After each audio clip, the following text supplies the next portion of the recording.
Hey, what's up everyone? I'm back with my Devastator class after so long, but this time I'm using a firepower setup that lets you take out broodmothers and any other kind of strong enemies very easily. Don't forget to subscribe if you'd like to see more Outriders content on a weekly basis. Saying that, let's start off with our main sources of damage for this build, the weapons. For my primary weapon, I'm using the Fatal Symbiote that comes with the mod Dark Sacrifice. I swapped out the second mod for Emballer's Rage, which is a very key mod to this build.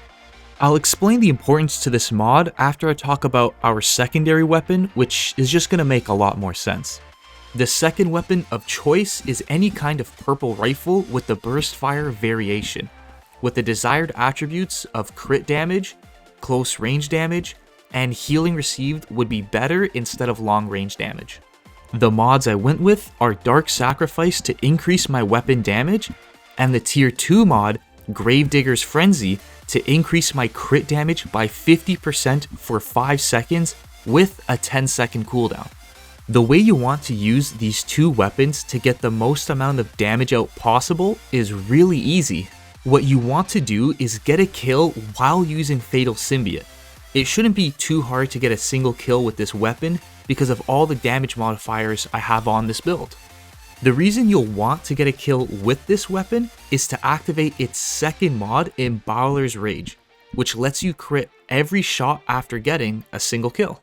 Once the mod is activated, you'll want to switch to your secondary weapon now.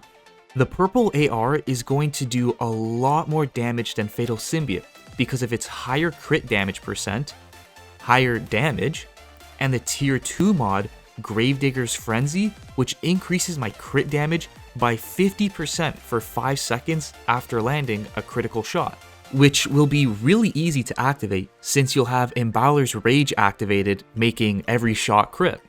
If you don't like the idea of switching back and forth between weapons, that's alright, because you can use either weapon just by itself to do a really good amount of damage. But again, you'll do a lot more damage switching back and forth. That's everything covering the weapons, so let's move over to the armor. For the helmet, I'm using the first piece of the Deathproof armor set that comes with the desired attributes of bonus firepower to increase my damage, close range damage to also increase my damage, and healing received for better healing.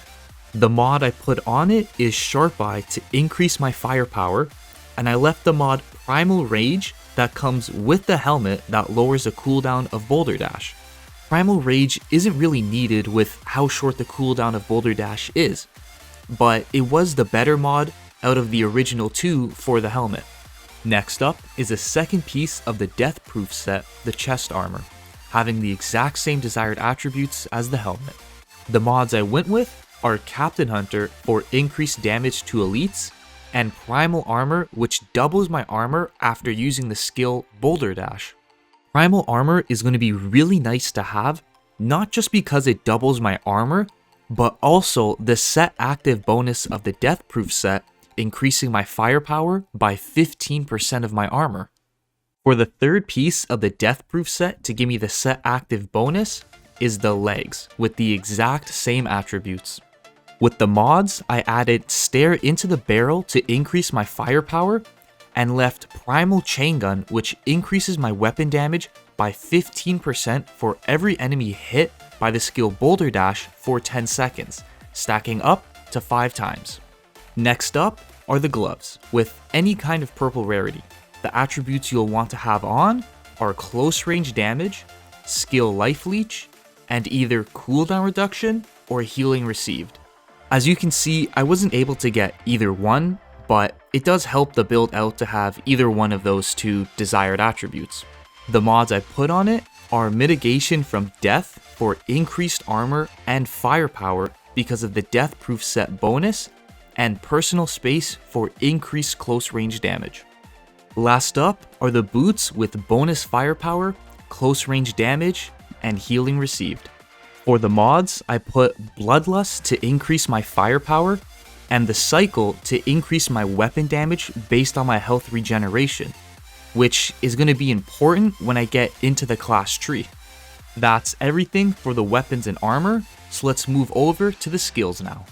My first skill is going to be Tremor, just being used to passively heal myself if I ever go low on health or there's too many enemies at once.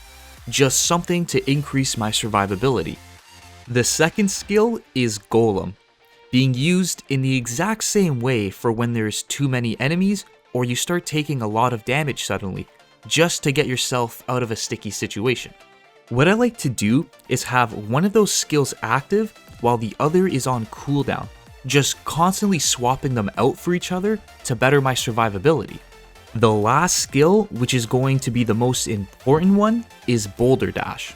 The reason this skill is so key to this build is because of the armor set bonus decreasing its cooldown by 90%, the mods that increase my armor when this skill is used, which also increases my firepower because of the set bonus, the weapon damage buff I get for every enemy hit by this skill, the class tree node that gives me another weapon damage buff when I activate this skill, and being able to use it so constantly because of its low cooldown.